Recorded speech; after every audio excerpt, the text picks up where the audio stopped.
20 March থেকে 23 March 4 দিনব্যাপী পানিসাগর মহকুমা বিপর্যয় মোকাবিলা অথরিটির উদ্যোগে পানিসাগর শারীর শিক্ষণ মহাবিদ্যালয় কনফারেন্স হলে অনুষ্ঠিত হয় ডিজাস্টার প্রিপেয়ারনেস ট্রেনিং কোর্স 2025-এর উপর সচেতনতামূলক প্রশিক্ষণ কর্মশালা।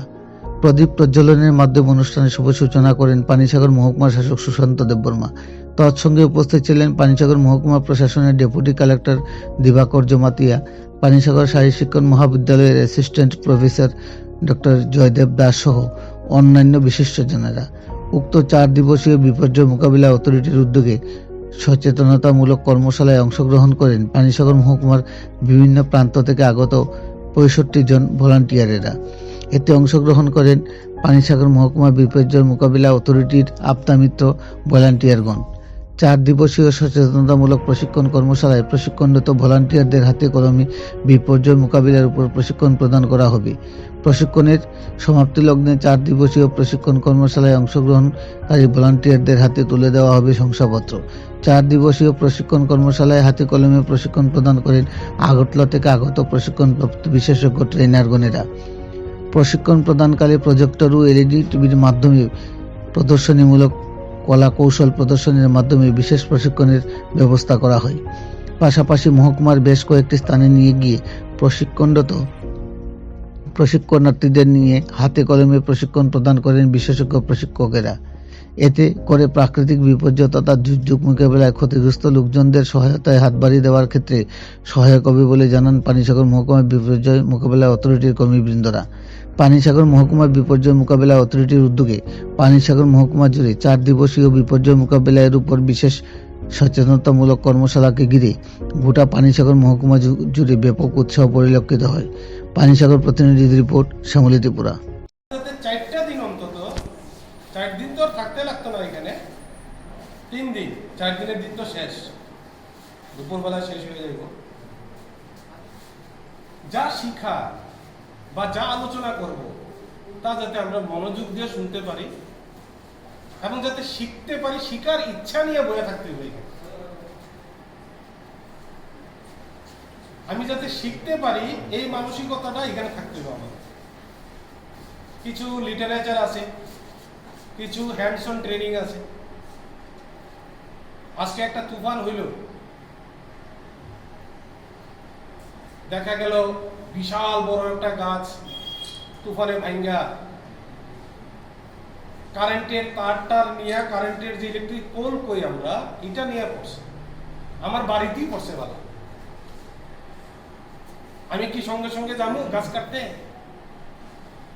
এই যে জিনিসগুলো কি করা উচিত, আমার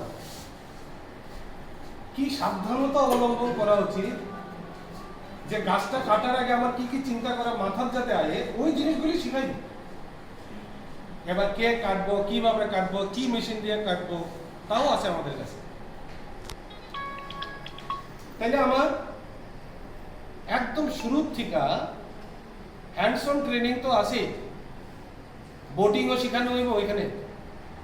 যদি ফ্লাড হয়,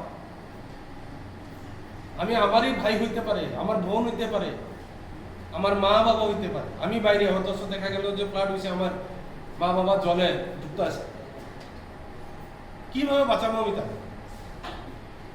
তো আমি যদি নিজে যদি বোটিং করতে না জানি, যে নৌকাটা আমরা চালাই, এটা একটা মেশিন আছে পেছনে, যে মেশিনে চালা বোটটা, তো ওইটা যদি আমি নাই জানি, আমি বোট দিয়ে কি করব? তাহলে আমার চালানি আগে শিখতে হইব, বোটটারে জানতে হইব এটা কেমনে চালা, ওইটাও দেখা নিয়ে হইব। এখানে সবাইকে নিয়ে গিয়া একটা পুকুরে যাওয়া হইব। এবার গাছ কাটার লেগে কি মেশিন আছে, বিভিন্ন ধরনের যন্ত্রপাতি যা যা লাগে। একটা দুর্যোগ প্রাকৃতিক বিপর্যয় হইলে বিপর্যয়ের ধরন বুঝা কি কি মেশিনারিজ আমাদের লাগে, এইগুলি আমাদের কাছে আছে। সংখ্যায় কম, কিন্তু আছে, কিছু আছে নষ্ট। তো সবগুলি শিখতে হইব, জানতে হইব। আগরতলার থেকে সবচেয়ে এক্সপার্ট প্রথমে আমাদের এখানে আছে, যে রাজীব আছে, আরেকজন আছে অভিজিৎ, দুজন খুব এক্সপার্ট, প্লাস আরো 2 জন আগরতলা থেকে যারা আইতাছেন তারা স্টেট লেভেল ঘুরে, স্টেট লেভেল বাইরেও যায়, বিভিন্ন অন্যান্য স্টেটেও যায়, এত এক্সপার্ট। আমরা শুধু কই তুফান, আমরা শুধু কই ফ্লাড, আচ্ছা ফ্লাড হয়েছে কালকা সকালবেলা বোধ জল নেমে দেবে, কিন্তু এগুলির কি এফেক্ট আছে, কিভাবে আমরা কাজ করব,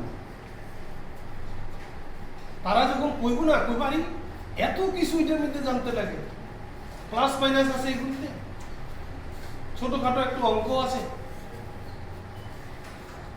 আমাদের নিজেরাও আমরা আগরতলাতে শিপার্ডে গিয়ে ট্রেনিং নিতে হয়।